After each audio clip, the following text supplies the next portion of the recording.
Overnight, the Black Sea turned from shortcut to no-fly zone. War detours ripped through schedules from Dubai to London. Travelers got delays, but crews got maps painted red. One wrong turn meant diplomatic chaos and million-dollar fines. So who decides which skies stay open when the world divides? And how close do flights really pass to the line? The truth might shock you.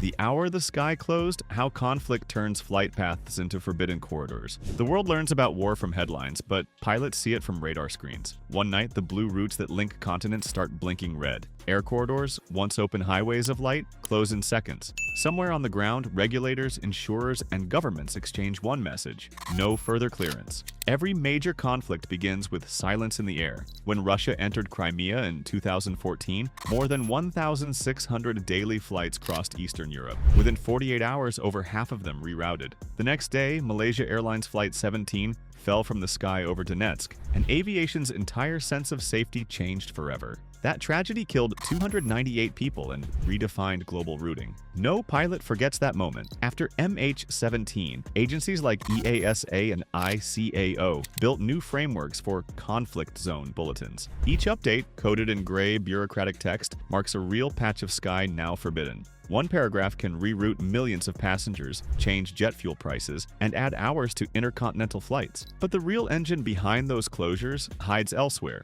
insurance. War risk insurers, not governments, often make the first call. When underwriters in London or Zurich raise risk levels, airlines comply before official bans even arrive. A single spike in insurance cost can turn a corridor into a ghost zone overnight. Therefore, when a headline says airspace closed, the decision usually started in a boardroom, not a control tower. Every closure reshapes the map. The Black Sea, once filled with Europe-Asia shortcuts, now carries almost no civilian traffic. Crews once trained for southern detours through Turkey and Georgia, routes that burn more fuel but keep aircraft clear of missile envelopes. The pattern repeats across history. Kuwait in 1991, Libya in 2011, Syria in 2015. Each war redraws invisible borders above visible ones. What remains constant is how quietly it happens. No alarms, no public countdown. One minute you can fly from Frankfurt to Tokyo in 11 hours. The next day, the same journey takes 14. The map never warns you. It simply changes. And behind every new detour lies a hidden system that decides which skies stay open. That system has a name few travelers ever hear: NOTAMs.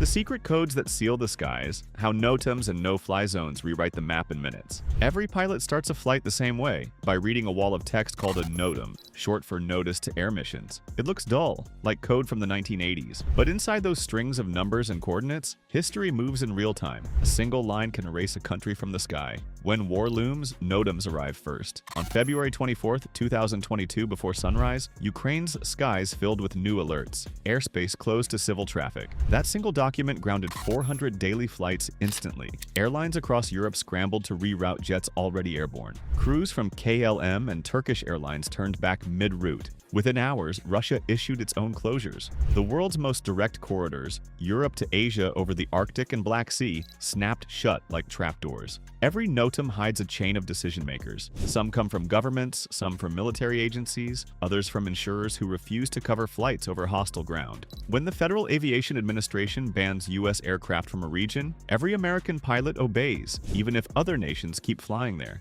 Therefore, the sky fractures into patches of legality. Emirates might still cross Iran, Delta cannot. Qatar Airways might overfly Iraq. British Airways will circle an hour south. The result is chaos stitched with discipline. In 2019, the FAA briefly restricted airspace near Tehran after Iranian forces shot down a U.S. drone. Less than a year later, Ukraine International Airlines Flight 752 was destroyed by a missile near the same corridor. 176 lives lost because two sets of protocols collided, one political, one procedural. It showed the cruel delay between writing a warning and acting on it. Pilots say they fly the paper, meaning every choice begins with what the NOTAMs declare. Yet even they admit, these codes feel like shadows of invisible wars. Each alert reads the same way: coordinates, altitude, time. But behind those digits lies fear, negotiation, and risk, priced in dollars per mile. So who decides which borders are truly off limits? And why do some flights still cross them when others refuse? The next story digs into the maps that vanish first and one shocking reason some airlines keep flying straight through. When routes vanish overnight, the real story behind the first corridors to shut down. Maps lie quietly until they don't. One night, a corridor that carried hundreds of flights for decades disappears, replaced by blank airspace and a warning no one dares ignore. The most vulnerable routes are always the same, those that brush against conflict borders, where sky and politics share the same altitude. In early 2022, airlines flying between Europe and Asia faced that reality again. When Ukraine's airspace closed, planes that once glided over Kiev had to loop thousands of miles south. Routes from Frankfurt to Seoul stretched 2 extra hours. Fuel bills rose by millions each week. The skies looked peaceful, but they had become a patchwork of avoidance. This pattern has history. In 1991, the Gulf War erased the airways over Kuwait and Iraq. Overnight, every trans-Asia flight turned through Saudi airspace. Then came 2011, when Libya's uprising forced airlines to divert around the Mediterranean's southern arc. Crews flying over North Africa saw burning cities below. The same year, NATO jets filled those same skies while civilian aircraft hugged the coastlines. Every closure rippled outward, adding hours, stress, and cost. The first zones to shut are always those near missile ranges or radar testing areas. The Black Sea, for example, carries invisible lines no pilot crosses. Even a small military drill can trigger a chain of closures stretching across multiple countries. When Russia tested long-range weapons in 2019, parts of that sea went dark for 3 days. Commercial airlines watched their routes twist like vines around the danger zone. Then there are the polar shortcuts, the crown jewels of global aviation. For years, these routes over the Arctic saved airlines thousands of gallons of fuel per flight. After the invasion of Ukraine, those same corridors vanished for Western carriers. Russia locked its airspace to 36 nations. The result? Flights from London to Tokyo that once took 11 hours now stretch beyond 14.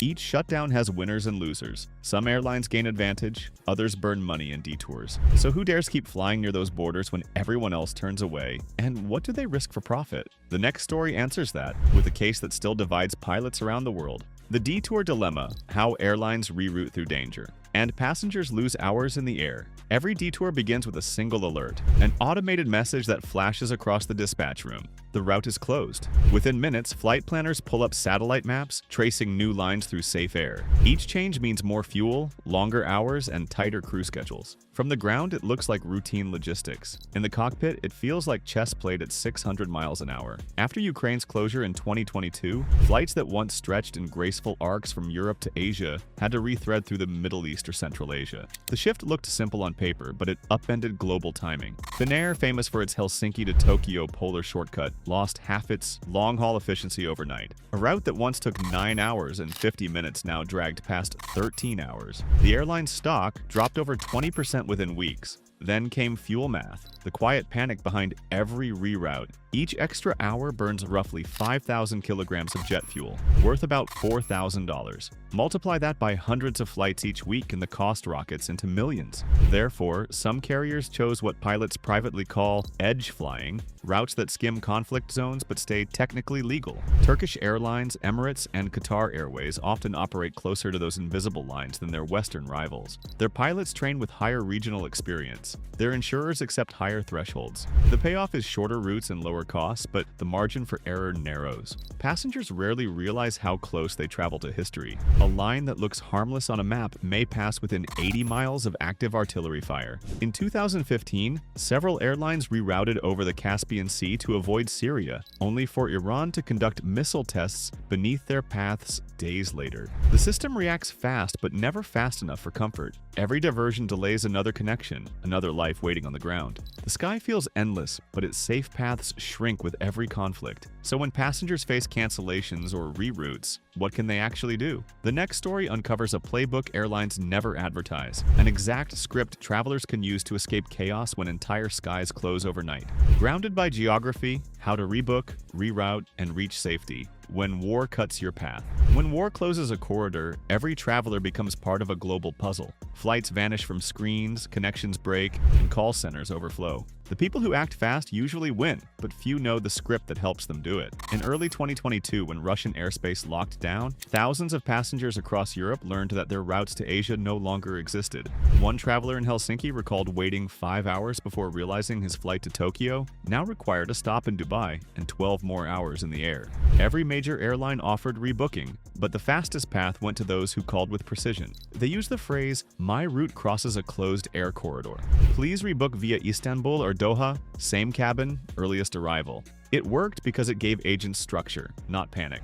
Therefore, when chaos hits, clarity is currency. The goal is to know which airports still work as alternate bridges. Doha, Istanbul, and Dubai became the new crossroads of a divided sky. During the Ukraine crisis, those three hubs absorbed over 30% of diverted long-haul traffic. Pilots joked they could almost taxi from one to another without leaving the tarmac. Travel insurance matters too, but few policies cover what travelers expect. War exclusions hide in fine print. The solution is a policy with a cancel for any reason clause or a war risk rider. These cover reroutes and overnights that standard plans refuse. In 2023, some insurers quietly introduced geopolitical flexibility packages after seeing tens of millions lost to route closures. So, preparation means more than booking a ticket. It's building exit options. Carry a flexible visa like Schengen or UK transit clearance. Keep $300 cash split across pockets. Save hotline numbers offline. Small moves protect you when systems break. Then comes the question airlines never answer.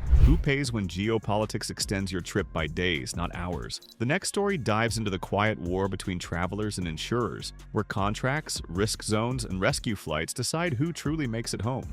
Traveling through turbulent times are the insurance, visas, and hidden rules that keep you moving when the world locks up. Every traveler thinks insurance means safety until they read the fine print mid-crisis. Most policies are built for delays in baggage, not airspace closures or missile warnings. When borders tighten and routes vanish, protection turns into negotiation. The travelers who prepare early move freely. Those who trust assumptions stay stranded. In 2022, after the invasion of Ukraine, hundreds of passengers learned that standard travel insurance carried an invisible clause, the war exclusion. It voids coverage in regions under active conflict or sanctions. Therefore, when flights were canceled, some travelers discovered their policies offered nothing, even for hotel costs. Yet a few who had bought cancel for any reason riders recovered up to 75% of their trip costs. That small box they ticked at checkout saved them thousands. The same applies to evacuation coverage. Medical evacuation plans, for example, vary wildly. A budget tier may stop at $50,000, barely enough for an airlift within Europe. Premium versions go beyond $500,000 and include repatriation. During the Kabul evacuation in 2021, several private firms charged more than $15,000 per seat on emergency flights. The difference between covered and uncovered was life-changing. Then there's the quiet rule of visas. In unstable times, flexibility matters more than luxury. A traveler with a multi-entry Schengen or UK visa can re-enter safety zones if routes collapse. In 2017, during the Qatar blockade, passengers who held multiple regional visas managed to reroute through Oman or Kuwait, while others were turned back at gates. Geography became paperwork, and paperwork became survival. So modern travel demands strategy. Save critical documents offline, track routes with Flight Radar 24, and monitor NOTAM updates like professionals do. The skies may be uncertain, but preparation turns chaos into inconvenience instead of danger. However, behind these rules lies something deeper, the quiet competition shaping every flight you book. Some nations reopen corridors others avoid, using airspace as leverage in global politics. The map never stays the same. Every closure writes a new rule in the sky. Click the next video on your screen before it disappears. It reveals the routes the world will lose next.